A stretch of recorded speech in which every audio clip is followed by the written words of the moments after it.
टंडो जान मोहम्मद में दिवाली जे पुरमसरत मौके ते टंडो जान मोहम्मद टाउन कमेटी में खुशी जो प्रोग्राम मुनक़द कयो पियो जिते town chairman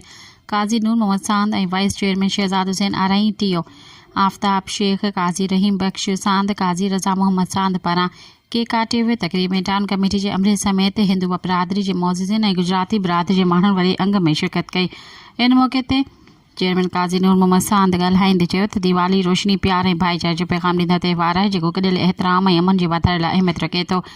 wise chairman Shahzad Hussain आराई चयो त टंडो जान मोहम्मद में हर मज़हब बिरादरी सां यकजहती असांजी रिवायत आहे। अहिड़ा मौक़ा गॾियल मोहब्बत ऐं सहब खे वधाइनि था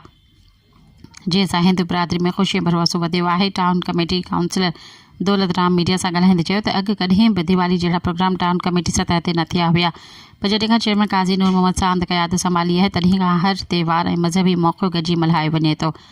जेको बैनुल मज़ाहिब हमाहंगी जी अलामत आहे। सब्सक्राइब कयो अवामी न्यूज़ HD खे ऐं ताज़ा तरीन ख़बरुनि लाइ ॾिसंदा रहो अवामी न्यूज़ HD।